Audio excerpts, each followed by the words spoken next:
Hello everyone, it's me sir और आप सभी का revenge of the magic emperor के पहले एपिसोड में स्वागत है। तो कहानी के स्टार्टिंग में एक जोरदार लड़ाई होते हुए दिखाया जाता है। जो लड़ाई हो रहा था इस कहानी के प्रोटैगनिस्ट यानी कि लिन जी चेन के साथ एक बहुत ही भयंकर म्यूटेड बीस्ट का, और जिस बीस्ट को तो लिन के ऊपर कुछ ज्यादा ही भारी पड़ते हुए दिखाया जाता है। और ये देखता हुआ तभी खुद लिन भी सोच उठता है कि वो दुनिया का सबसे पावरफुल नंबर 1 मैजिक कल्टिवेटर होने के बावजूद भी क्या आज इस म्यूटेंट बीस्ट का हाथ मरने वाला है। जिस बीस्ट के इतने सारे पावरफुल हमले के वैसे तो अभी लिन बेचारा खून से पूरी तरीके से लथपथ हो चुका था, पर जब उसे लगा ही था कि अभी तो सब कुछ खत्म होने ही वाला है, तभी तो उसे अपने आंखों के सामने उसके दो प्यारे दोस्त दिख जाते हैं, जिन दोनों का नाम यहाँ पे जीजी और जी हुई बताया जाता है। जिन दोनों को देखते ही तो लिन कह उठता है कि भगवान का लाख लाख शुक्रिया कि बक रहे थे तुम दोनों आगे, चलो अभी झटपट करके मुझे बचा लो। जिसपे तो जूही अब लिन के करीब आता हुआ कह उठती है, सच कहूँ लिन, मुझे लगा नहीं था कि मेरे एक बार कहने से तुम इस पेंडेंट के पीस को ढूंढने के लिए इतने दूर आ जाओगे। तुम न लिन बहुत ही अच्छे इंसान हो, इसीलिए मैं इस रिंग को तो ले ही सकती हूँ ताकि तुम्हारे मौत के बाद भी मैं तुम्हें याद रख पाऊँ। और ये कहता हुआ तो जनाब अबेलिन का जो मैजिकल रिंग था उसे झटपट करके उतार लेती है। इस पे तो लाचार अबेलिन कह उठते हैं कि आखिर तुम दोनों कहना क्या चाहते हो। तो यहाँ पे लिन को चौंकाता हुआ उसका बेस्ट फ्रेंड जीजी और उसके गर्लफ्रेंड जूही तो आपस में पप्पी सप्पी करने लग जाती है। और ये सब कुछ करते हुए तो जी हुई कह उठती है, अभी मैं तुम्हारे नहीं तुम्हारे दोस्त जीजी की गर्लफ्रेंड हूँ और तुम अभी हम दोनों के बीच में आ रहे हो, इसलिए हम दोनों यहाँ पे आए ताकि तुम्हारा खेल खत्म कर सके। जो कहने के बाद दो बरस अपने काम में लग जाती है। और ये सब कुछ अपने आंखों के सामने होता हुआ देने के बाद लिन भैया जी तो सोच उठते हैं कि मैंने तुम दोनों को हमेशा अपने परिवार के जैसा ही सोचा था और मुझे कभी लगा नहीं था कि तुम दोनों मुझे ऐसे भी धोखा दे सकते हो। पर तभी तो लिन के गले में जो पेंडेंट था उसे दिखाया जाता है, जिसके अंदर 2-3 बूंद खून जाता है, वो तो अचानक से एक्टिव हो जाता है। इसी के साथ सीन शिफ्ट होकर बोलते हुए घड़ी को दिखाया जाता है, जो तो अभी चिल्ला चिल्ला के ये कह रहा था, ओए जनाब कितना सो गए, झटपट करो अभी उठ भी जाओ, देखो ना सूरज चाचू भी कब का उठ चुका है। और यही पर तो हम लोगों को ये पता चलता है कि ये बंदा तो और कोई नहीं भैया जी लिन ही था। जो बंदा तो नींद से उठता हुआ सोच उठते हैं कि अरे आखिरकार यहाँ पे क्या हो रहा है, मुझे लगा था कि मैं तो उस बॉस मॉन्स्टर के एक ही लाफे से मर चुका था, लेकिन आसपास देख के तो ऐसा लग रहा है कि ये मेरे पुरानी यूनिवर्सिटी का डॉर्मेट्री है। पर तभी तो वो देखते हैं कि उसके स्टोरी रिंग के साथ साथ उसका डानबू यानी कि डांडियन भी गायब हो चुका है। यहाँ पे तो आसपास देखते ही उसे ये पता चलता है कि ये तो 7 अगस्त 2040 है। जो देखता हुआ तभी जनाब खुशी का मारा कह उठता है कि इसका मतलब तो मैं अतीत में आ चुका हूँ, मुझे लगा नहीं था कि मेरा किस्मत इतना भी अच्छा हो सकता है। लेकिन ये चमत्कार हुआ तो हुआ कैसे। तो उसे ये याद आ जाता है कि 8 वेस्टलैंड के अंदर सब ये कहा करते थे हर एक बॉस मॉन्स्टर के पास ही एक एक पेंडेंट का पीस है, और अगर कोई हर एक पेंडेंट के पीस को कलेक्ट कर लेता है तो किसी भी टीममेट को रिवाइव किया जा सकता है। और इस म्यूटेड बॉस मॉन्स्टर यानी कि टॉर्च ड्रैगन के पास इस पेंडेंट का आखिरी पीस था। सब कोई मैंने अपने सीक्रेट स्टोरी रिंग के अंदर रखा था, वरना क्या पता इससे भी वो जी हुई ले लेती। तो अभी कहीं पे जाता हुआ ये सोच उठता है कि मैं जी हुई को 10 सालों से प्यार करता था, लेकिन उससे तो देखो उसने मुझे मेरे बेस्ट फ्रेंड के साथ ही धोखा दिया। उन दोनों ने ना कि मुझसे सब कुछ लूट लिया, उसके ऊपर से मुझे मरने के लिए उस बड़े से म्यूटेड बीस्ट मॉन्स्टर के सामने छोड़ दिया। लेकिन इस बार सब कुछ अलग होगा,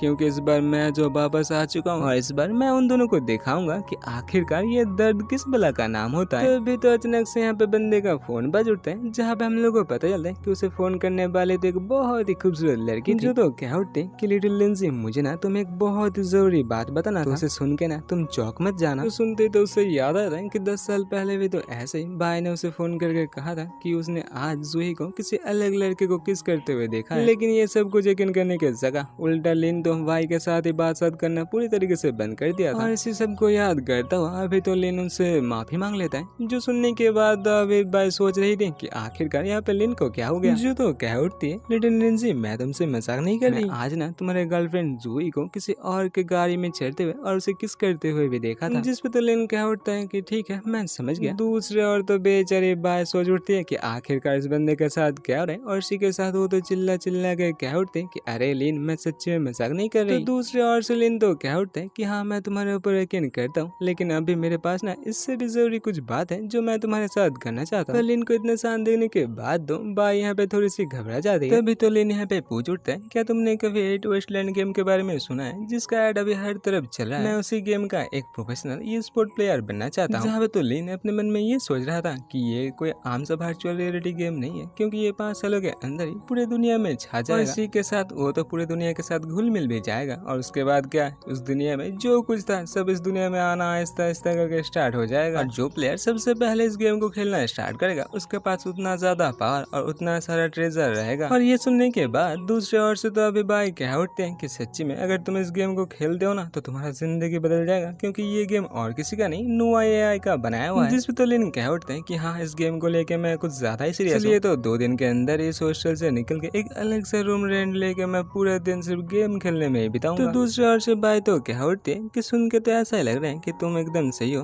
बेकारी में मैं तुम्हारे बारे में सोच के परेशान हो रही थी। और ये कहने के बाद भाई तो कॉल को कटने ही वाली थी, जिस पे तो लिन घबराता हुआ कह उठते हैं कि अरे मैडम जी रुक तो जाइए, अभी भी मुझे तुमसे कुछ बात कहना है। इसी के साथ लिन कह उठते हैं कि जैसा कि मैं कह रहा था कि ये गेम ना बहुत ही अच्छा है, लेकिन इससे भी अच्छा है इसके इक्विपमेंट जिसका कीमत ना कुछ ज्यादा ही है। और जैसा कि तुम्हें पता ही है कल मेरा पूरा पैसा खत्म हो चुका है, तो क्या तुम मुझे कुछ पैसा उधार दे सकती हो? जो सुनती तो दूसरे ओर से भाई चिल्लाते हुए कह उठते कि किसने कहा मेरे पास पैसा है? मेरे पास कोई पैसा वैसा नहीं है। वैसे भी जूही को उसके बैठने में इतना कीमती गिफ्ट देने के लिए किसने कहा था? ये सब कुछ कहने के बाद भाई तो दूसरे ओर से कॉल को एंड कर देती है। और ये सब कुछ देखता हुआ बेचारा लिन तो भी सोच उठता है कि अगर मुझे अतीत में आना ही था तो क्या मैं एक दिन पहले नहीं आ सकता था? अभी यहाँ पे लिन के मोबाइल में एक नोटिफिकेशन आता है, जहाँ पे देखने के बाद लिन को ये पता चलता है कि भाई ने उसे यहाँ पे 10,000 यून के साथ एक वॉइस मेल भेजते हुए ये कहती कि इसकी पूरी साल की जिम की फीस है, और अगर लिन इस पैसे को जल्दी से जल्दी वापस ना करता है तो लिन को वो पंचिंग बैग बना के कूद डालेगी। जिसके रिप्लाई में लिन कहता है कि तुम ज्यादा फिक्र मत करो, जितना जल्दी हो सके मैं इसे वापस कर दूंगा। और फिर तो दोबारा से आज का डेट यानी कि 7 अगस्त 2040 दिखाया जाता है, जिस डेट में ये गेम यानी कि 8 वेस्टलैंड लॉन्च हुआ था। अभी तो यहाँ पे लिन अपने हाथों की तरफ देखते हुए कहता है कि इस गेम को लॉन्च होने में अभी सिर्फ कुछ सेकंड ही बाकी है। तो हम लोग को ये भी पता चलता है कि इस गेम को खेलने का जो सब कुछ इक्विपमेंट था लिन ने तो उसे ऑलरेडी खरीद लिया था। इसी के साथ लिन तो अपने आइरिस को स्कैन करता हुआ सीधा इस गेम के अंदर घुस जाता है। तो लिन सोच उठते हैं कि आखिरकार 10 सालों बाद मैं वापस वहाँ पे आ गया जहाँ से मेरा पूरा सफर शुरू हुआ था। और इसी के साथ लॉबी का सीन दिखाया जाता है, जहाँ पे तो बहुत सारे प्लेयर आके इकट्ठा हो चुके थे और इन्हीं सब प्लेयर के सामने एक लड़की को भी तैरते हुए दिखाया जाता है। और जिसे देखता हुआ लिन कह उठता है कि ये लड़की है इसी गेम का क्रिएटर यानी कि ये है नोआ, और अभी तक किसी को ये पता भी नहीं है कि ये लॉबी ही इस गेम का पहला लेवल है, और इसीलिए तो मुझे मेरा हर एक कदम यहाँ पे फूक फूक के रखना पड़ेगा। दूसरी ओर बाकी सब प्लेयर को दिखाया जाता है जो तो नोआ को देखते ही मजनू बन चुके थे, और पता ही नहीं नोआ सिस्टर को क्या है कुछ ना कह रहे थे। जिन्हें देखने के बाद लिन तो सोच उठता है कि अरे देखो तो इन लोगों को कैसे लेडी नोआ को लेके उल्टा सुल्टा कह जा रहे हैं। तो लेडी नोआ को दिखाया जाता है जो तो गुस्से के साथ एक पोर्टल बना के ना उन्हीं बाकी सारे बेकार प्लेयर को उसके अंदर फेंक देते हैं। दूसरी ओर ये देखता हुआ तो बाकी सब प्लेयर सोच उठते हैं कि आखिरकार ये एनपीसी गुस्सा कैसे हो गया, और उसके ऊपर से ये बड़ा सा चीज का है जिसके अंदर इतने सारे लोग खींचे जा रहे हैं। तो यहाँ पे लिन को दिखाया जाता है जो तो अपने मन में ये सोचते हुए आगे बढ़ रहा था कि अगर किसी को लेडी नोआ का आशीष चाहिए तो सबसे पहले उसे लेडी नोआ को अच्छे से सम्मान देना पड़ेगा। और जिसे देखता हुआ लेडी नोआ कह उठते हैं कि मॉडल देखने में तो तुम ठीक ठाक ही हो, क्या तुम कल्टिवेट करके इमोर्टल बनने का चाहत रखते हो? जिस पे तो लिन झटपट करके कह देता है कि उसका नाम लिन जीचन है और उसे क्या लेडी नोआ का ब्लेसिंग मिल सकता है। और अभी तो लिन से खुश होकर लेडी नोआ कहते हैं कि अगर ऐसा ही बात है तो मैं तुम्हें एक बहुत ही अच्छा सा किस्मत दूंगी। दूसरी ओर ये सुनते ही तो लिन एकदम चुपचाप खड़ा हो जाता है, क्योंकि उसे अभी पता था कि उसका जो टैलेंट है वो अभी आने वाला है। जहाँ पे तो लिन सोच रहा था कि उसके पिछले वाला जिंदगी का टैलेंट था बिजनेस प्रोडिजी, जो उतना कुछ अच्छा नहीं था और जिसके मदद से कुछ खरीदने के वक्त सिर्फ उसे 10% का डिस्काउंट ही मिला करता था। लिन ये सब कुछ सोच रहा ही था, पर तभी तो उसके बॉडी के अंदर से एक जोरदार रेड कलर का ऑरा निकल के आसमान की तरफ जाना स्टार्ट कर देता है। जहाँ पे तो अपना स्टेटस पैनल चेक करते हो लिन तो एकदम चौंक उठता है, क्योंकि उसके स्टेटस पैनल में लिखा हुआ था कि उसका इस बार का जो टैलेंट है उसका नाम था ऑल्टर द फेट। जहाँ पे तो अच्छे से देखने के बाद लिन को ये पता चलता है कि ये टैलेंट तो 3 हिस्सों में बांटा हुआ है, जिसमें पहले था बॉर्न अगेंस्ट हेवेंस विल, और इसके मदद से लिन का हर एक इनर एट्रीब्यूट यहाँ पे मैक्स हो जाएगा, और इसी के साथ साथ वो जितने दफा मरेगा उतना दफा उसका इनर एट्रीब्यूट यहाँ पे 10% करके घट भी जाएगा। और दूसरे में था अगेंस्ट हेवेंस लॉ, जिसके मदद से लिन यहाँ पे जितने दफा ब्रेक थ्रू करेगा उतनी बार ही उसका यहाँ पे हर एक एट्रीब्यूट डबल कर दिया जाएगा। लेकिन यहाँ पे भी एक प्रॉब्लम था जिसका नाम था हेवनली ट्रिबुलेशन, यानी कि लिन जितना बार यहाँ पे ब्रेक थ्रू करेगा उतना बार ही उसे एक भयानक ट्रिबुलेशन का सामना करना पड़ेगा। और तीसरे में था लक अगेंस्ट हेवेंस विल, और जिसके मदद से लिन जितनी बार ब्रेक थ्रू करेगा उसे यहाँ पे तरह तरह के अवार्ड के साथ साथ उसे हर बार ना एक अलग सा रैंडम टैलेंट दिया जाएगा। और तीसरे नंबर पे तो ये भी लिखा हुआ था कि हर एक रिलेम को ब्रेक थ्रू करने के लिए लिन को यहाँ पे हेवनली ग्रेड के मिशन पूरा करना पड़ेगा। और इस टैलेंट को अच्छे से देखने के बाद लिन तो सोच उठता है कि अरे ये टैलेंट तो पूरी तरीके से टूटा हुआ है। टैलेंट तो दूर से ही चीखते हुए कह रहा था कि बच्चे मैं ना पूरी तरीके से मुसीबत से घिरा हुआ हूँ। और ये सब कुछ जानने के बावजूद भी लिन इस टैलेंट को ले लेता है, क्योंकि उसे लग रहा था कि यहाँ पे रिस्क जितना बड़ा होगा उसे रिवार्ड भी तो उतना उतना ही तगड़ा मिलेगा। और उसके ऊपर से लिन को तो पहले से इस गेम के बारे में सब कुछ पता है कि लिन के लिए ये टैलेंट तो किसी चीट से कम नहीं था। तब भी तो लेडी नोआ क्या उठते कि तुम्हें मेरा ब्लेसिंग तो मिल चुका है, तो चलो झटपट करके अपना अवतार भी चूज कर लो। जहाँ पे तो अवतार चूज करता हुआ लिन सोचता है कि सबको पहले ऐसा ही लगता था कि हर एक अवतार एक ही जैसा है, लेकिन बाद में जाकर ये पता चला कि हर एक अवतार का भी अलग अलग एट्रीब्यूट है। जैसा कि इस अवतार का जो चारिज्मा यानी कि चार्म एट्रीब्यूट है वो बाकी सबसे बहुत ही ज्यादा है। और रियल दुनिया में इतना हैंडसम होने के वजह से पिछले वाले जिंदगी में मैंने इस गेम के अंदर एक भद्दा दिखने वाला अवतार चूज किया था, जिसके वजह से मिशन तो छोड़ो बाकी सब एनपीसी से बात करना भी मुश्किल हो चुका था। और इस गेमिंग दुनिया में जिस प्लेयर के पास जितना ज्यादा चार्म है उसका जिंदगी तो उतने मजे से गुजरता है। और कभी कभी तो ये भी दिखा गया है कि इस चार्म पॉइंट के वजह से अपना पार्टनर तो खुद यहाँ पे डुएल कल्टिवेट करने के लिए भी चली जाती है। और इसी के साथ लिन के नए अवतार को दिखाया जाता है जो देखने में ना सच्ची में कुछ ज्यादा ही हैंडसम था। तभी तो दोबारा से लेडी नोआ क्या उठते कि अवतार चूज करने के बाद अभी लोकेशन चूज करने का वक्त आ चुका है, तो बताओ मॉडल तुम अभी कहाँ जाना चाहते हो। हाँ, यहाँ पे हम लोगों ने देखा था कि लेडी नोआ तो अभी इतना बड़ा से एक मैप निकलते हुए लिन से कहती है अगर अवतार चूज करना हो गया तो झटपट करके अभी अपना लोकेशन भी चूज कर लो, जिसपे तो लिन भी अभी उसी बड़े से मैप को देखता हुआ सोच उठता है कि 8 वेस्टलैंड के अंदर ये 4 ही ऐसे बड़े बड़े जगह हैं जहाँ पे तुम्हें बड़े बड़े मिशन देखने के लिए मिल जाएंगे, जिनमें से योंगनिन में कल्टीवेट होता है मैजिक, ये हुआ में कल्टीवेट किया जाता है मेडिसिन, वाफेंग में जाने का मतलब तो मुस्तंडा बनना है क्योंकि वहाँ पे सिर्फ अपने बॉडी को ही कल्टीवेट किया जाता है, और आखिरी में आता है मुसियन जहाँ पे सिर्फ और सिर्फ वेपन यानी कि स्वॉर्ड कल्टीवेट किया जाता है। और ये सब कुछ सोचता हुआ तो लिन बच्चों अभी अपने स्टेटस पैनल देखने लगता है, जिसे देखता हुआ लिन को पता चलता है कि उसका इनेट कोरबोन और इनेट स्पीड तो फुल टू मैक्स हो चुका था, यानी कि लिन अगर चाहे तो आसानी के साथ वेपन, बॉडी, मैजिक और मेडिसिन को कल्टीवेट कर सकता है। और लिन अगर यहाँ पे मैजिक कल्टीवेट करना चाहता है तो वो तो 2-3 दिनों के अंदर ही सर्वर के टॉप में पहुंच जाएगा, लेकिन मैजिक कल्टीवेटर हमेशा ग्रुप में लड़ा करता है, यानी कि अगर सोलो खेलने गया ना तो बच्चा तभी का तभी तुम्हारा खेला खत्म हो जाएगा। और ऐसा ही तो पिछले वाले जिंदगी में लिन के साथ बहुत बार हो चुका है। और सबसे बड़ा बात तो ये था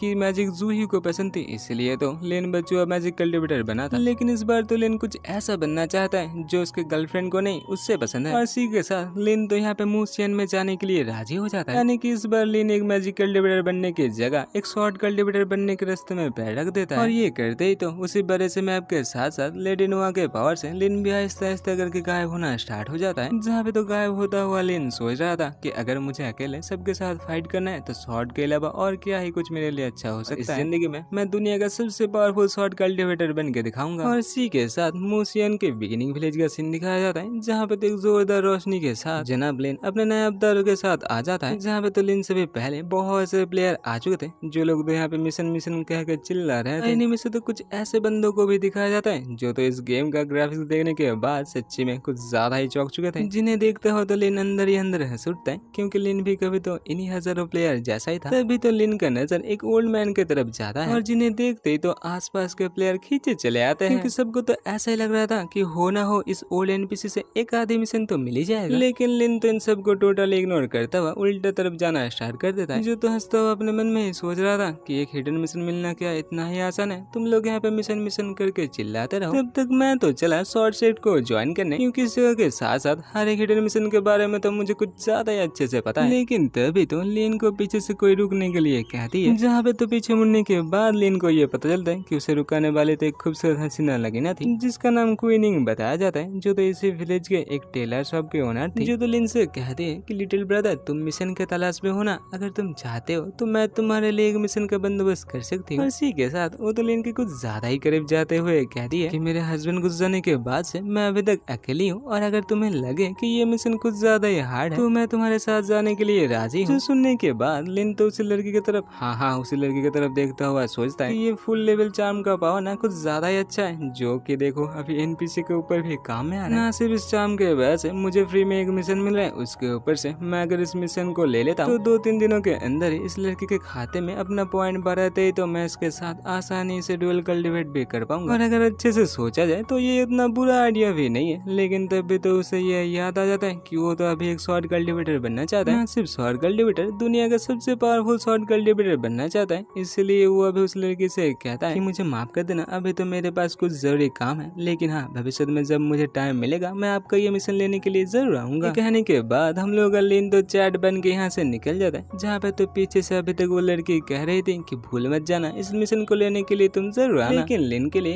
ये सब कोई तो छोटे मोटे मिशन ही थे, क्योंकि उसका रियल गोल तो अभी उसके सामने ही था, जिसे देखने में तो एक ओल्ड फोर्ज यानी कि हथियार बनाने का जगह जैसा ही लग रहा था। जहाँ पे जाते ही तो लिन को 2-3 प्लेयर दिख जाते, जो तो लिन को देखते ही कह उठता है, ब्रदर अंदर मत जाओ, क्योंकि अंदर ना एक गूंगा ब्लैकस्मिथ है और अभी तो हम लोग को ऐसा भी लग रहा है कि वो बहरा भी है। यहाँ पे तो अंदर आते ही लिन को वो ब्लैकस्मिथ दिख जाता है, जो तो सच्ची मुच्ची सबको इग्नोर करता हुआ अपना हथियार ही बना रहा था। जो तो लिन के आते ही क्या उठता है कि तब से मैं इस हथियार को बना रहा हूँ, लेकिन अभी तक ये बना क्यों नहीं। जो सुनते ही तो झटपट करके लिन अभी उसी फौज की तरफ जाता हुआ सोचता है कि ये बाकी सारे प्लेयर ना सच्ची में कुछ ज्यादा ही बेवकूफ है। इस बिगिनिंग विलेज का सबसे जरूरी और सबसे पावरफुल मिशन तो ये ब्लैकस्मिथ ही देता है। और ये सब कुछ सोचता हुआ लिन तो अभी उसी फौज के आग को जोरदार तरीके से बढ़ाना स्टार्ट कर देता है, जिसे देखता हुआ वो ब्लैकस्मिथ कह उठता है कि ये हुआ ना कुछ बात, लेकिन अभी तक ये आग छोटा है, इसे और ज्यादा बड़ा होने दो। इसी के साथ फायर के पावर बढ़ते ही वो तो दोबारा से अपने काम में लग जाता है। देखते ही देखते चंद ही मिनटों में ये बड़ा सा चक्कू तो बन के तैयार हो जाता है, जिसे पानी से निकलते ही तो हम लोगों को पता चलता है कि ये चक्कू तभी अपना शेप चेंज करके एक बड़े से और खूबसूरत से तलवार में तब्दील हो चुका है। और जिसे देखता हुआ तो ब्लैकस्मिथ भी अभी खुशी से लिन से कह उठता है, यंग मैन तुम्हारा बहुत बहुत शुक्रिया, ये जो फोर्ज है इसे देख रेख करने का दायित्व तो मेरा अप्रेंटिस का था, क्या ही करे आज वो आ नहीं पाया, इसीलिए तो काम करने में मुझे इतना दिक्कत हो रहा था। और यंग मैन तुम्हारी वजह से मेरा ये काम जल्दी जल्दी हो गया, और इसीलिए अगर तुम चाहो एक दिन के लिए यहाँ से एक तलवार उधर ले सकते हो, लेकिन हाँ शाम ढलने के बाद तुम्हें ये तलवार मुझे वापस लौटाना पड़ेगा। जो सुनने के बाद लिन तो अपने मन में ही सोच उठता है ये मिशन इतना ही बोरिंग है कि ज्यादातर प्लेयर तो इस मिशन को यहीं पर ही छोड़ चले जाते हैं, लेकिन पुराना प्लेयर होने के वजह से मुझे इसके पीछे का राज अच्छे से पता है। और ये सब कुछ सोचता हुआ लिन तो झटपट करके जाके एक ऑर्डिनरी आयरन स्वॉर्ड उठा लेता है, जिसका स्ट्रेंथ पॉइंट यहाँ पे सिर्फ 3 ही था। जो देखता हुआ तो अभी वो ब्लैकस्मिथ कह उठता है कि चलो बच्चे तुम्हारा चॉइस तो अच्छा ही है, और अगर तुम इस तलवार को लेने के लिए ठान चुके हो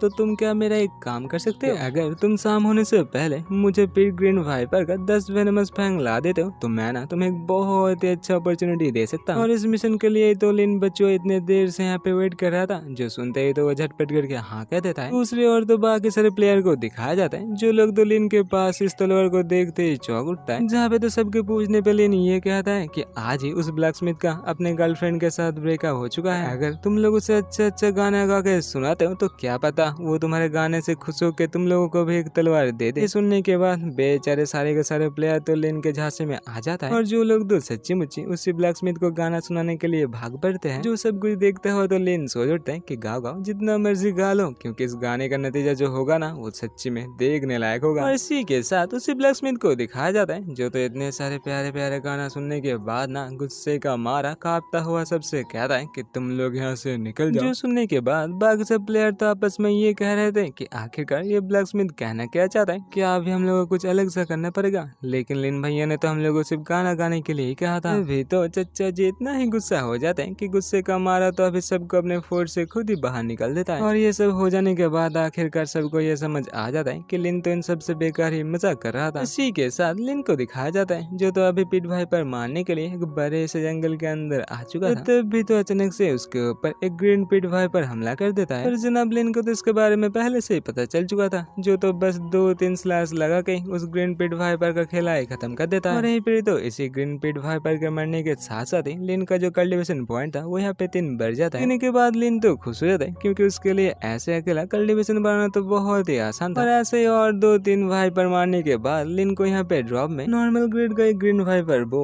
एक वाइपर शॉट और स्नेक स्किन स्टोरेज बैग मिल जाता है। और ये सब कुछ देखता हुआ तो अभी लिन सोच उठता है कि 8 वेस्टलैंड के अंदर ड्रॉप मिल पाना तो बहुत ही मुश्किल है। लेकिन यहाँ पे तो देखो एक आधे स्नेक मारते ही मुझे यहाँ पे कितना सारा इक्विपमेंट मिल चुका है। अभी तो लिन यहाँ पे सोच उठता है क्या ये सब उसके इनेट लक के वजह से हो सकता है, जो कि अभी उसके टैलेंट के वजह से ऑलरेडी मैक्स हो चुका है। लेकिन अभी ये सब कुछ सोच के मुझे क्या ही फर्क पड़ता है, चलो दोबारा से मैं अपने काम में लग जाता हूँ। और इसी के साथ लिन तो दोबारा से यहाँ पे स्नेक हंटिंग में लग जाता है, जहाँ पे तो इस बार लिन सोच रहा था थोड़ा सा मैं भी तो देखूं कि आखिरकार मुझे यहाँ पे कितना सारा इक्विपमेंट मिल सकता है। और थोड़ी देर में तो लिन 10 भाईपर को मार ही लेता है, जहाँ पे तो हम लोग को ये पता चलता है कि इस 10 भाईपर को मारते हुए लिन को तो बहुत सारा रिवार्ड मिल चुका था, और जिन सबको तो लिन एक बड़े से बोरे के अंदर भर के ले आ रहा था। इसी के साथ लिन तो 10 वेनमस वाइपर फैंग लेके उसी ब्लैकस्मिथ के पास आ जाता है, और जिन्हें अच्छे से चेक करने के बाद वो ब्लैकस्मिथ तो लिन को एक चिट्ठी देते हुए कहता है कि ये रहा तुम्हारा वो अपॉर्चुनिटी जिसके बारे में मैं बात कर रहा था। और जिसे देखता हुआ तो लिन भी सोच उठता है कि आखिरकार मुझे वो चिट्ठी मिल ही गया, जो चिट्ठी तो और कुछ नहीं शॉर्ट सेट को ज्वाइन करने का न्योता या फिर टोकन था। तभी तो ज्यादा हुआ लिन उसे ब्लैकस्मिथ से पूछ उठता है कि बड़े भैया मेरे अलावा क्या ये मिशन और किसी ने एक्सेप्ट किया था, जिसपे तो चाचा जी साहब सब कह देता है कि ये मिशन फोन सिर्फ लिन ने ही लिया था और ये चिट्ठी अभी सिर्फ लिन के पास ही है। और ये सुनते ही तो लिन खुशी का मारा अपने मन में सोच उठता है कि सब इधर उधर मिशन ढूंढते फिरे, तब तक मैं चला जो शॉर्ट सेक्ट है उसका डिसाइपल बन गया। इसी के साथ मार्केट का सीन दिखाया जाता है जहाँ पे तो लिन अभी उसी वाइपर बो को बेचने के लिए आया था। और जो तो यहाँ पे आते ही चिल्ला के कह उठते हैं कि मेरे पास एक बहुत ही हाई क्वालिटी का बो है और जो यहाँ पे जितना ज्यादा बोली लगाएगा मैं ये बो उसी को बेचूंगा। जो सुनते तो बाकी सब प्लेयर यहाँ पे बोली लगाने के लिए आ खड़े होते हैं। अभी तो पीछे से सबको चौंकाते हुए एक लड़की 50,000 बोली लगा देती है, जहाँ पे तो पीछे मुड़ते ही सब चौंक उठते हैं क्योंकि गेम के हर एक लड़की की तरह ही ये लड़की भी कुछ ज्यादा ही खूबसूरत थी। और इतना पैसा देख के तो सबको अभी ऐसा ही लग रहा था कि ये लड़की हो ना हो किसी बड़े गिल्ड से ही होगी। जो लड़की तो लिन से पूछ उठते कि बताओ जनाब तुम्हें ये बोली कैसा लगा, जिसपे तो लिन भी सोच उठता है कि 50,000 अच्छा ही है, चलो ये बो मैं इस लड़की को ही दे देती हूँ। तभी तो पीछे से और एक नया बंदा आते हुए कहता है कि मैं इस बो के लिए 60,000 दूंगा। जो तो यहाँ पे आते ही सबसे कहता है कि वो वांसी गिल्ड का प्रेसिडेंट वांग जिहाओ है। जो तो अपने मन के अंदर ये सोच रहा था कि ये लड़का कोई आम लड़का नहीं है क्योंकि देखो ना गेम तो अभी लॉन्च हुआ और अभी इसके पास ये बो भी आ चुका है और इसीलिए इस बच्चे को मैं अपने जाल में फंसाना चाहता हूँ ताकि भविष्य में ये बच्चा मेरे लिए काम करे। दूसरे और तो बाकी सब प्लेयर वांग जिहाओ के नाम से ही चौंक गए थे। वो लोग तो अभी ये सोच रहे थे आखिरकार ये बो कितना है कीमती है जिसे लेने के लिए वांगसी गिल्ड का प्रेसिडेंट आ चुका है। ये बो जो खरीदेगा उससे पता चलेगा कि लिन अपने बो को बेचने के लिए अभी तो बाजार में आ चुका है। जिस नॉर्मल बो को देखते ही तो बाकी सब प्लेयर झटपट करके बोली लगाने के लिए आ जाते हैं। तभी तो एंट्री होती है खूबसूरत लड़की की जो तो यहाँ पे आते ही कुछ ज्यादा ही बड़ा सा बोली लगा देती है। और जिस मोहतरमा को टक्कर देने के लिए तो अभी खुद वांगसी गिल्ड का प्रेसिडेंट यानी कि वांग आ गया था। और जिसे देखते ही तो लिन को याद आ जाता है कि कैसे इस बंदे की वजह से ना जाने लिन को क्या कुछ न झेलना पड़ा था, क्योंकि टॉप 10 के अंदर जाते ही तो लिन को वांगसी गिल्ड ज्वाइन करने का इन्विटेशन मिला तो था, लेकिन लिन तब भी कतभी उसे मना कर दिया था। तभी तो वांग क्या उठता है कि अरे तुम लोगों को पता नहीं क्या ये ब्रदर हम लोगों का एक खूबसूरत लड़की के साथ शादी करने के लिए अपने बो को बेच रहे ताकि इससे उसे कुछ ज्यादा पैसा मिल सके। तो एक काम करते ना ब्रदर, तुम इस बो को मुझे दे दो, तुम्हें जितना पैसा लगेगा मैं वो तुम्हें दे दूंगा। लिन तो क्या उठता है कि ना बड़े भैया ऐसा कोई बात नहीं है, मैं तो सिर्फ यहाँ पे इस बो को ही बेचने आया था, इसीलिए तो मैं आपसे ज्यादा पैसा लेके क्या ही करूंगा, मैं इस बो को बेच के जितना पैसा पाऊंगा उसी को लेना चाहता हूँ। जहाँ पे तो लिन अपने मन के अंदर ये सोच रहा था कि बच्चों मुझे अच्छे से पता है कि तुम्हारे उस दिमाग के अंदर क्या कुछ खिचड़ी पक रहा है। दूसरे और तो लिन का बात सुनते ही अभी वांग क्या उठता है कि बोलना पड़ेगा ब्रदर आप ना बहुत ही अच्छे हो, हम लोगों के वांगसी गिल्ड में बंदे तो बहुत ही सारे हैं, कमी था तो इसी बो का जो आपके वैसे आज पूरा हो चुका है। तभी तो वही लड़की कह उठते हैं कि अरे बोली तो अभी खत्म भी नहीं हुआ, तो इतने जल्दी तुम इस बो को कहाँ ले जा रहे हो। और इसी के साथ वो तो एक ही झटके में 70,000 बोली लगा देती है। और जो सुनते ही तो वांग भी यहाँ पे हंसता हुआ अपने बोली को 1 लाख तक ले चला जाता है। दूसरी और वो लड़की ही कहाँ झुकने वाली थी, वो भी यहाँ पे अपने बोली बढ़ा के सीधा 2 लाख कर देती है। और ऐसे ही तो आहिस्ता आहिस्ता करके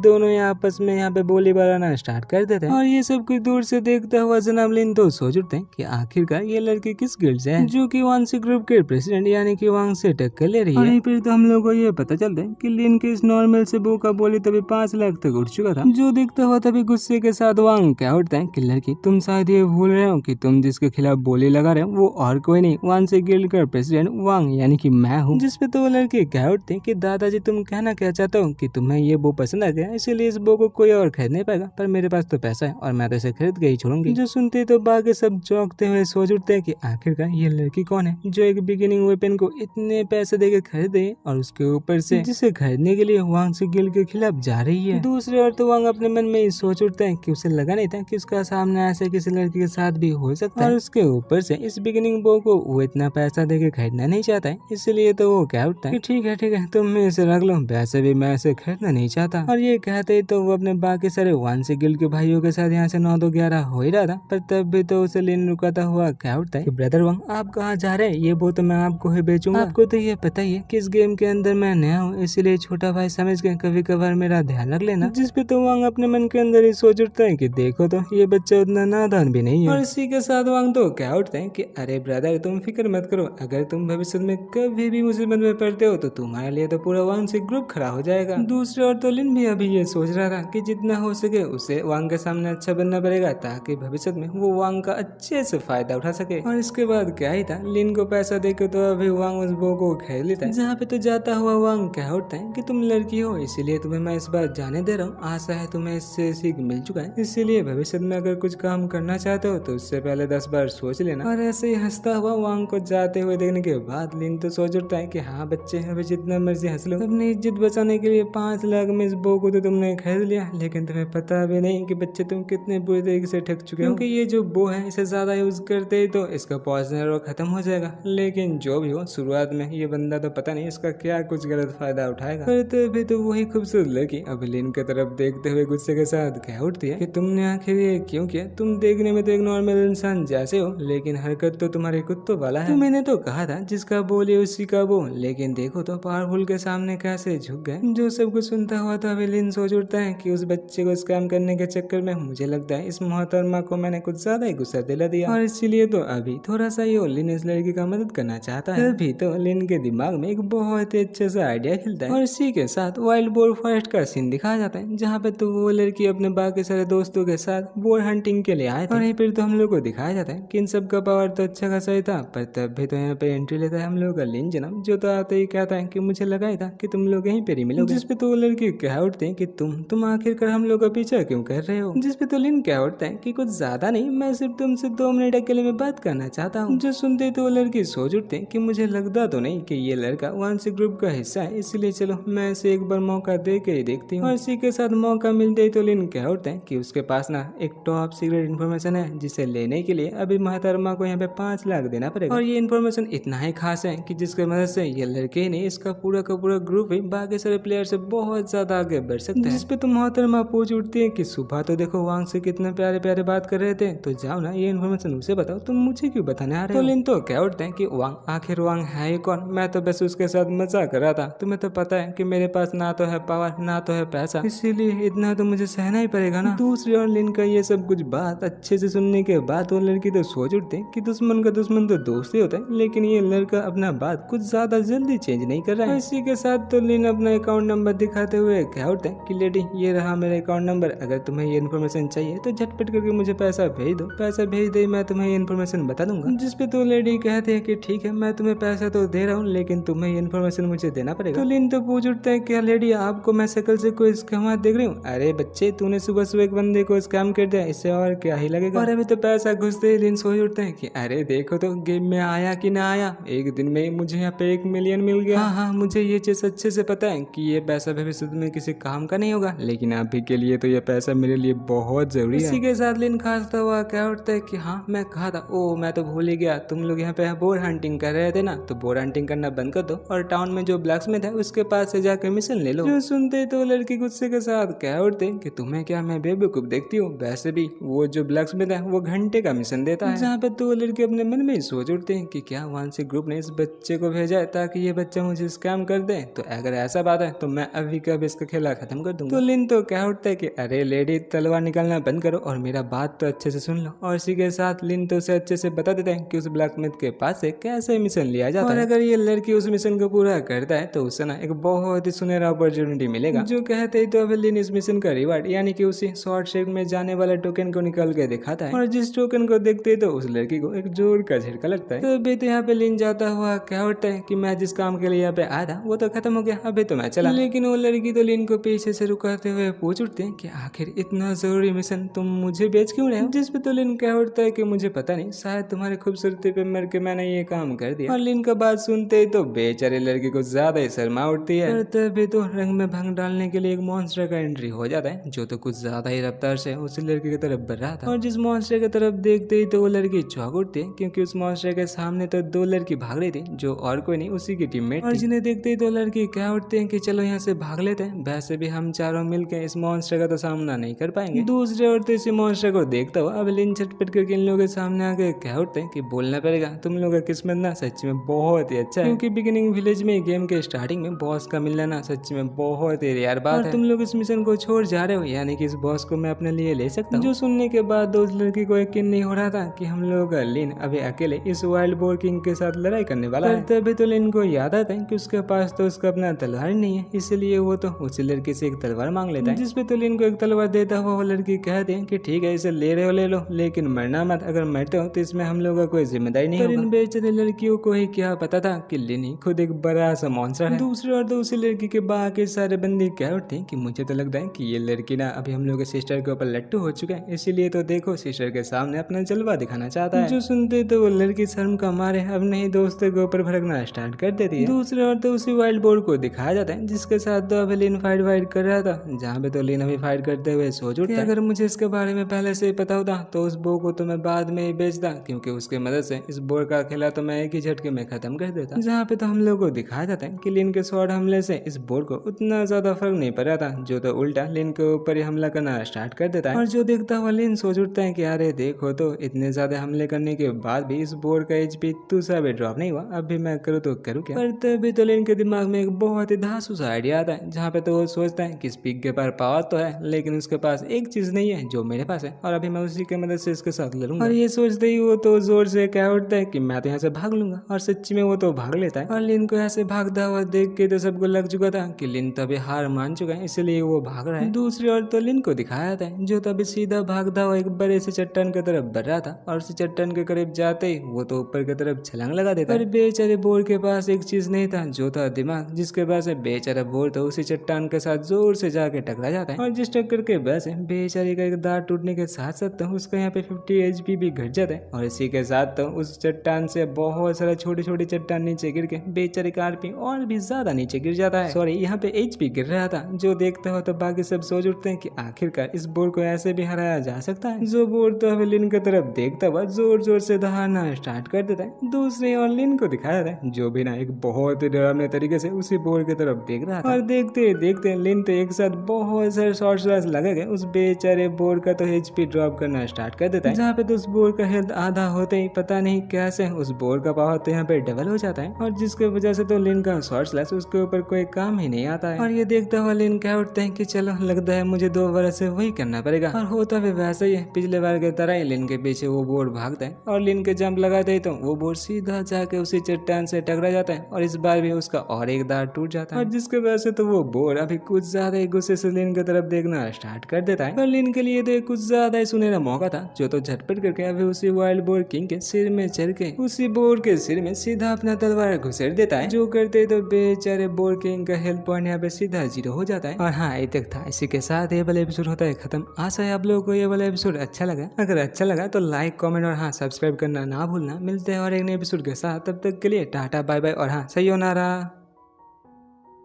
कल्टिवेशन पॉइंट 70 में पहुंचते ही तो लिन भी यहाँ पे ब्रेक थ्रू करके कीवाई रिफाइनिंग स्टेज में पहुंच जाता है। और इसी सब कुछ के साथ ही लिन का जो हेवनली रिफाइंड टैलेंट था उसके चलते लिन का हर स्टैट यहाँ पे 2 बार से मैक्स भी हो जाता है। जो सब कुछ महसूस करता हुआ तो अभी लिन सोच उठता है कि कीवाई रिफाइनिंग स्टेज में पहुंचने के बाद तो मुझे लग रहा है कि हाँ मैं कल्टिवेटर बन चुका हूँ। और ये सब कुछ तो मेरे लक के वजह से ही हुआ कि ये बोर्ड मुझे मिल गया, वरना इतना सारा कल्टिवेशन पॉइंट जमाना मेरे लिए तो कुछ ज्यादा ही मुश्किल हो जाता है। तभी तो यहाँ पे सिस्टम का एक नोटिफिकेशन आता है जिसके अंदर लिखा हुआ था कि ब्रेक थ्रू करने के बाद लिन को एक रैंडम टैलेंट दिया जाता है जिसका नाम था सीड ऑफ वाइटलिटी। और जिस टैलेंट के वजह से लिन का वाइटलिटी यहाँ पे 10% बढ़ जाता है। और यहीं पे तो हम लोगों को ये भी बताया जाता है कि इस टैलेंट को और 3 बार अभी तक अपडेट किया जा सकता है। जिसे देखता हुआ तभी लिन सोच उठता है कि जैसा कि मुझे लगाया था कि ये टैलेंट नहीं, ये तो एक चीट कोड है। जिस टैलेंट के वजह से मेरा हर एक एट्रीब्यूट यहाँ पे पहले से मैक्स हो चुका ही था, अभी तो मेरा हेल्थ भी यहाँ पे 10% बढ़ चुका है। तभी तो लिन के सामने सिस्टम का और एक नया नोटिफिकेशन आता है जिसके अंदर ये लिखा हुआ था कि 8 वेस्टलैंड का जो बिगिनिंग विलेज का बॉस था लिन ने उसे पहले मारा है, और इस खबर को अभी वर्ल्ड में ब्रॉडकास्ट किया जाएगा।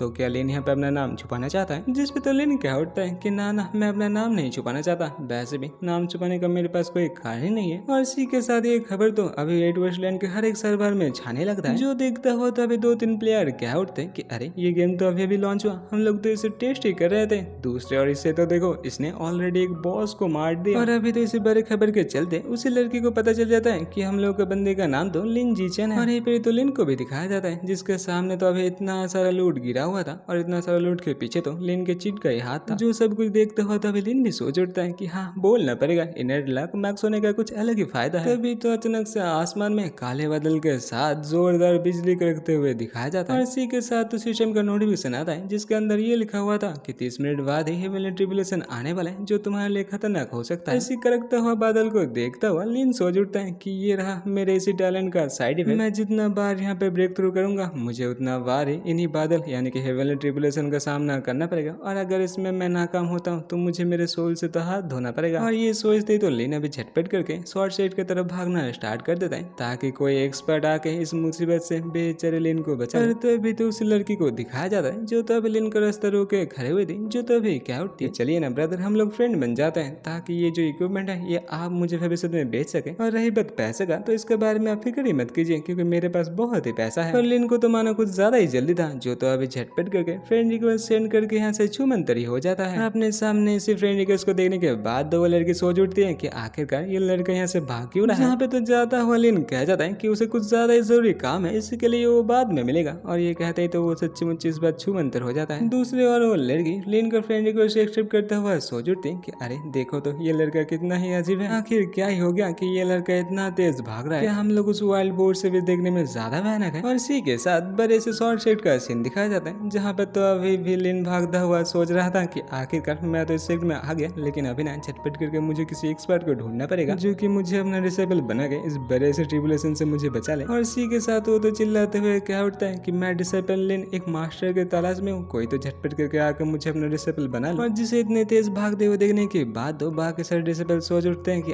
आखिरकार ये बंदा इतना तेज भाग क्यों रहा है, क्या ये बंदा सच्ची में मरना चाहता है। पर शॉर्ट सेट में आते आते लिन को तो कुछ ज्यादा ही वक्त लग चुका था, इसीलिए आसमान के ऊपर जो ट्रिबुलेशन वाला बादल था वो तो कुछ और ज्यादा ही घना हो जाता है। और इस चमत्कार को देखता हुआ तभी सब चौंक उठते हैं। तभी तो यहाँ पे एक लड़की की एंट्री होती है, जो तो यहाँ पे आते ही क्या उठते हैं कि आखिरकार यहाँ पे इतना हल्ला किसका हो रहा है। और जिस लड़की को देखते ही तो बाकी सब डिसाइबल के साथ साथ बाकी सब एल्डर भी उसके सामने झुक जाते हैं, जो तो आसमान की तरफ देखते ही क्या उठते हैं कि ये बादल तो ट्रिबुलेशन का है। रिसेंटली किसी एल्डर के डायरेक्ट डिसाइबल ने ब्रेक थ्रू किया है, जिसपे तो बाकी सारे एल्डर क्या उठते हैं कि ये ब्रेक थ्रू किसने किया, इसके बारे में तो इन बेचारों को भी पता नहीं। तभी तो इन सबको किसी का जोर जोर से चिल्लाने का आवाज सुनाई देता है, जहाँ पे तो हम लोग को पता चलता है कि ये तो और कोई नहीं, हम लोग का लिन था, जो तो अभी तक चिल्ला ही रहा था। और अभी तो लिन के ऊपर ये जो हेवनली ट्रिबुलेशन था ये गिरने में कुछ चंद सेकंड ही बाकी था। दूसरी ओर तो लिन को देखते ही वो लड़की क्या उठती है कि तुम कौन हो, तुम यहाँ पे क्या कर रहे हो। जिसपे तो लिन झटपट करके अभी अपने टोकन को निकालते हुए सोच उठता है कि अभी मेरा जो हालत है इसमें तो मैं इस ट्रिबुलेशन को सह नहीं पाऊंगा, और इसीलिए तो मैं अभी भगवान से यही दुआ कर सकता हूँ कि झटपट करके कोई एक मास्टर मुझे अपना डिसाइपल बना ले। और उसी टोकन को देखते ही तो वो लड़की लिन के आसपास एक एयर फॉर्मेशन बना के लिन को ये जो ट्रिबुलेशन था इससे बचा लेती। और ये देखते हो तो लिन सोच उठते है कि चलो इस बार तो मैं बच गया, अगर यहाँ पे मैं मर जाता ना तो पता नहीं मुझे कितना कुछ चीजों से हाथ धो बैठना पड़ता। और यहीं पर तो बाकी सारे एल्डर को भी दिखाया जाता है, जो लोग तो आपस में ये बात कर रहे थे। बस की बार फनिंग स्टेज में देखो तो बच्चे ने हेवनली ट्रिबुलेशन को समन कर लिया, यानी कि ये कोई आम सा बच्चा तो नहीं है। और इस बच्चे का भविष्य ना सच में बहुत ही उज्जवल है, इसीलिए इस बच्चे का जो भी मास्टर बनेगा उसका भी बहुत नाम होगा। एल्डर की इस बात सुनते ही तो बाकी सारे मानो तो एकदम यहाँ पे पागल के माफिक लिन की तरफ भागना स्टार्ट कर देते हैं। जो लोग तो लिन के पास जाते ही कह उठते हैं कि लिन बच्चे तुम मेरा डिसेबल बन जाओ क्योंकि मैं एक एल्डर हूँ। तो दूसरा वाला तो यहाँ पे कह उठते हैं कि ना लिन बच्चे तुम मेरा डिसेबल बन जाओ क्योंकि मैं तुम्हें हर एक महीने ब्रेक थ्रू करने के लिए पिल दूंगा। और यहीं पर तो लिन को अपना डिसेबल बनाने के लिए